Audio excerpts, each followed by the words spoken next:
Vamos para a nossa entrevista com a nutricionista Carol Pellegrino, que participa todas as sextas conosco. A Carol já está na tela aqui com a gente. Boa tarde, Carol. Oi, Leandro. Oi, Fabrini. Boa tarde a todos que estão aí no estúdio. Boa tarde ao pessoal que está em casa, nos ouvindo aí. É um grande prazer, mais uma sexta-feira estar aqui com todos. Prazer é nosso, Carol. Olha, a gente falou na semana passada um pouquinho já sobre intestino. Foi um assunto bacana, muito comentado aí nas redes sociais. A gente vai continuar falando um pouquinho sobre esse tema hoje. Vamos falar sobre mitos e verdades aí do funcionamento do intestino. E eu começo te perguntando, né? Existe realmente, assim, existem aquelas frutas e alimentos que prendem e outros que soltam o intestino? Por exemplo, a goiaba causa mesmo prisão de ventre, Carol?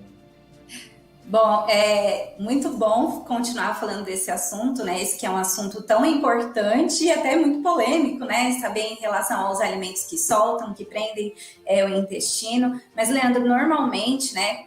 As frutas aí que têm essa propriedade mais laxativa são as frutas que normalmente têm uma concentração maior de fibra e de água. E aí acaba ajudando, facilitando o funcionamento do intestino, combatendo a prisão de ventre, né? E normalmente essas frutas aí são mamão, laranja, ameixa, o abacate, o kiwi. Então, essas frutas sim têm um poder laxante maior por conter essa concentração aumentada de fibras e água.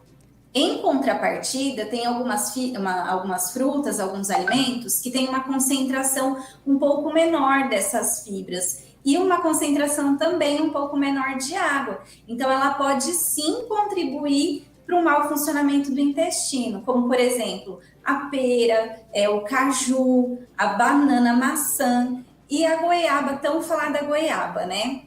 E alguns outros alimentos, como, por exemplo, os tubérculos, a batata, o inhame, o cará, a cenoura. Só que tem um detalhe muito importante que eu queria falar nessa lista aí desses alimentos obstipantes, né?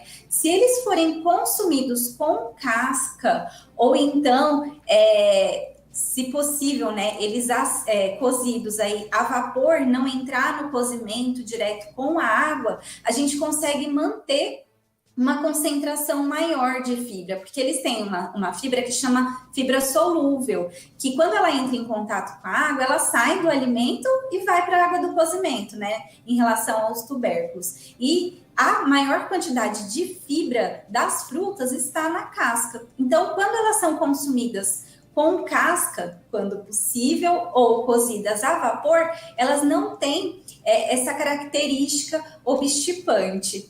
E da goiaba, olha uma dica muito legal para ela não ser uma fruta e que resseca o intestino. Ela tomar água 20 minutos antes e 20 minutos depois, justamente para essa fibra solúvel formar uma geleinha lá no intestino. E em vez de ela ser uma fruta obstipante, ela vai, na verdade, ajudar o funcionamento do intestino, Leandro. Muito interessante, Carol. E aí eu te pergunto, porque a gente sempre ouve falar que geralmente as mulheres têm o intestino mais preso que os homens. Isso é um mito ou verdade? E com relação aos idosos? Infelizmente é verdade, Fabrícia. Eu vou falar que, né, até nisso os homens levam vantagem, viu? Tá doido, né? Mas é verdade, sim, as mulheres têm o intestino mais preso do que os homens. Isso por conta de algumas alterações hormonais. Isso é uma questão mais hormonal mesmo.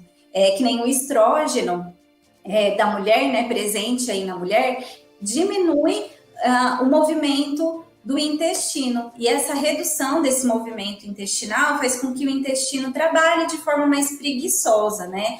E outro detalhe também em relação à mulher acaba sendo uma questão mais social, porque às vezes a mulher acaba tendo vergonha de usar banheiro em qualquer lugar, às vezes um banheiro público, então isso acaba também dificultando, né, intensificando aí esse intestino preso nas mulheres. Em relação aos idosos, o que acontece é que naturalmente nós perdemos, né, função. Naturalmente, o nosso metabolismo acaba ficando diminuído por conta da idade, ao passar dos anos. Então, o funcionamento do intestino também acaba acompanhando isso. Então, o funcionamento peristaltismo, que é o movimento do intestino para eliminar e expulsar as fezes, acaba sendo de forma mais lenta. Então, também é verdade, né, realmente nos idosos o intestino acaba sendo mais preso, mais preguiçoso. Interessante, muito importante também a gente entender como que funciona tudo isso, né, Carol? Olha, por enquanto a gente agradece a sua participação, você já está acostumada, então daqui a pouquinho a gente volta a te chamar para continuar esse bate-papo e você trazer mais informação pra gente, combinado? Combinado, estou acompanhando vocês daqui até daqui a pouco. Vamos fazer contato novamente com a Carol Pellegrino, Fabrini? A gente está falando sobre intestino hoje. A Carol Pellegrino está na tela com a gente, sempre trazendo informações importantes. E hoje a gente está falando sobre mitos e verdades relacionados ao intestino, né, Fabrini? É isso mesmo. E já nessa retomada de bate-papo, a gente pergunta para Carol, quanto tempo quer dizer, ficar muito tempo sentado ou segurar a ida ao banheiro, isso pode atrapalhar, pode piorar a situação para quem tem o intestino preguiçoso? Completamente, Fabrini, atrapalha sim. Ignorar, né, a vontade dessas idas ao banheiro, elas contribuem muito para que esse movimento do intestino fique cada vez mais lento, para que o intestino favorece, né, para que o intestino fique cada vez mais perigoso. Então, a ida no banheiro tem que ser estimulada, inclusive fora de casa.